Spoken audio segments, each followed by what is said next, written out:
देखो बच जा रहा हूँ। एक जब बहुत बड़ी खबर आ रही है यूपी से। अपने एक बाबा ठग के भाग गए है, इतने जने मर गए और वो भाग गए फरार। हाथरस से बहुत बड़ी खबर आ रही है कि वहां पर एक सत्संग के दौरान भीड़ बेकाबू हो गई और भीड़ बेकाबू होने के बाद वहां पर 121 लोगों की जान चली गई। कि किस तरह से सत्संग का आयोजन किया गया, क्या पूरा मामला था, तो आपको लास्ट तक बने रहना है। संपूर्ण जानकारी आपको बताई जाएगी। सबसे साथियों, उत्तर प्रदेश के हाथरस से बहुत बड़ी खबर आ रही है कि वहां पर एक सत्संग के दौरान भीड़ बेकाबू हो गई और भीड़ बेकाबू होने के बाद वहां पर 121 लोगों की जान चली गई। इसके बारे में जानेंगे संपूर्ण जानकारी कि किस तरह से सत्संग का आयोजन किया गया, क्या पूरा मामला था, तो आपको लास्ट तक बने रहना है। संपूर्ण जानकारी आपको बताई जाएगी। अब हम बात करें कि ये मामला क्या था, तो ये बात है उत्तर प्रदेश के हाथरस में सिकंदराराव थाना क्षेत्र की। वहां पर एक गांव पड़ता है, उसका नाम है फुलरोई गांव। वहां पर सत्संग का आयोजन किया जा रहा था। तो सत्संग के दौरान वहां पर जो बाबा थे, बाबा का नाम था भोले बाबा। उनकी चरण रज लेने के लिए लोग वहां पर जा रहे थे और इस दौरान वहां पर भीड़ बेकाबू हो जाती है और ये इतना बड़ा हादसा होता है। और भाई, इस हादसे का जिम्मेदार कौन है, पूरी बातें हम इस वीडियो के माध्यम से करेंगे। आप देख सकते हो कितनी पब्लिक यहाँ पर थी, कितनी भीड़ यहाँ पर थी।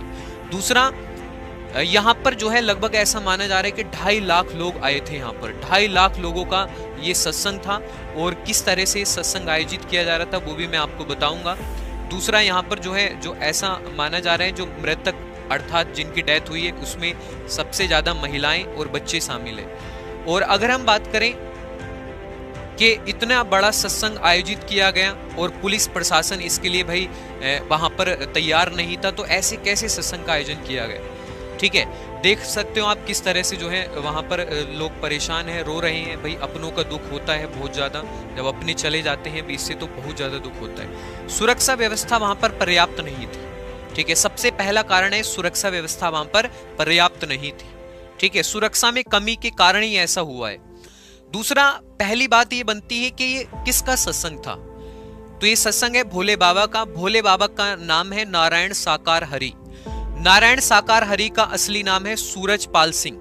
ये यूपी पुलिस में काम कर चुके हैं, लेकिन यूपी पुलिस में इनका मन नहीं लगा। फिर इसके बाद ये धार्मिक कार्यों के लिए अग्रसर हो गए और धार्मिक कार्यों में लग गए। और नारायण साकार हरि अपने आप को खुद को भगवान बताते हैं। और भाई, लोग इनके चक्कर में भी आ जाते हैं। मुझे बात ही समझ में नहीं आती कि लोग कैसे इनके चक्कर में आ जाते हैं। भाई, इन बाबाओं के चक्कर में अपनी जान गवा देते हैं। अब ये समझो कि अगर एक परिवार में वहां पर 5 लोग गए होंगे, 5 लोगों में से अगर एक परिवार के मुखिया की मृत्यु हो जाए तो पूरा परिवार भाई एक तरह से खराब हो जाता है, बेकार हो जाता है, कोई आय का साधन नहीं होता है। तो इस तरह के सत्संग में भाई आपको नहीं जाना है, पहली बात तो ये। ठीक है, ये यूपी पुलिस में इन्होंने काम किया है, जो ये आपके सूरज पाल सिंह है, यूपी पुलिस में इन्होंने काम किया। उसके बाद ये सत्संग देने लगे और यहाँ पर 2 जुलाई को इस सत्संग आयोजित किया गया था। दूसरी, अगर हम बात कर लेते हैं कि हाथरस में मौत का मंजर, इतना बड़ा मौत का मंजर हुआ और ये आपके सामने इनकी तस्वीर है जो वहां के बाबा थे। और दूसरी, अगर हम बात करें इसके बाद कि हुआ क्या, कि कैसे हुई पूरी घटना जिसने पूरे देश को सदमे में डाल दिया है, ये कैसे हुई थी पूरी घटना, इसके बारे में हम बात करेंगे। देखो, जैसे मैंने आपको बताया, फुलरोई खुले मैदान में वहां पर सत्संग का आयोजन किया जा रहा था। इसमें उत्तर प्रदेश, हरियाणा और राजस्थान से लगभग 50,000 से ज्यादा अनुयायी शामिल थे। लेकिन माना जा रहा है कि 50,000 नहीं, 2.5 लाख लोग यहाँ पर शामिल थे। और उनके जैसे ही सत्संग समाप्त होता है तो जैसे बाबा वहां से निकलते हैं तो उनका आशीर्वाद प्राप्त करने के लिए जो वहां पर भक्तजन थे वो उनकी ओर भागते हैं। और इस दौरान वहां पर भगदड़ हो जाती है, वहां पर लोग बेकाबू हो जाते हैं, भीड़ बेकाबू हो जाती है। तो इसका यह कारण था। ठीक है, पूरा लिखा हुआ है आपके सामने, तो इसका यह कारण माना जा रहा है। और इसके बाद कुछ लोगों पर FIR भी दर्ज की गई, उसके बारे में हम बात करेंगे कि कौन कौन इसमें शामिल थे।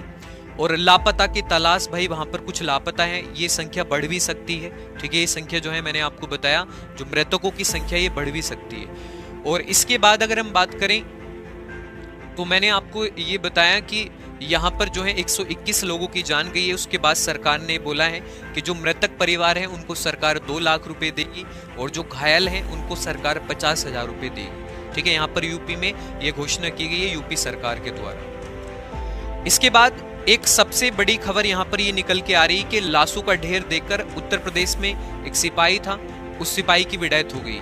ठीक है, ऐसा मंजर था भाई, इतना खौफनाक मंजर था कि यहाँ पर लाशों के ढेर को देखकर एक सिपाही की मृत्यु हो गई। और इन सिपाही की अगर हम बात करें, उत्तर प्रदेश के एटा मेडिकल में जो है वहां पर जैसे उपचार के दौरान जिसकी डेथ हो रही थी उनको जो है एक तरफ रख रहे थे, तो इस दौरान वहां पर ड्यूटी थी एक सिपाही की, तो उन्होंने देखा कि वहां पर जो है लाशों का ढेर है, तो उसको वो सहन नहीं कर पाए, बर्दाश्त नहीं कर पाए। और ये सिपाही मूल रूप से अलीगढ़ जिले के बन्ना देवी थाना क्षेत्र के सिद्धार्थ नगर के रहने वाले थे। ठीक है, तो इस दौरान इनकी भी मौत वहां पर हो गई।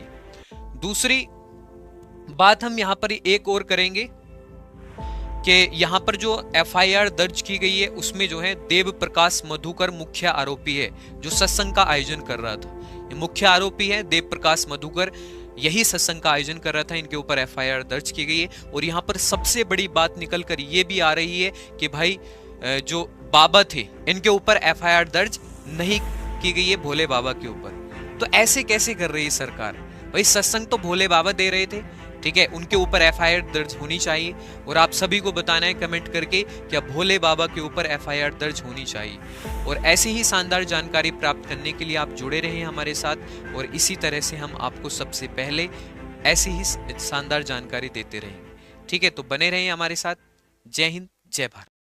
सतर्क रहें, ऐसे बाबाओं के चक्कर में मत पड़ें।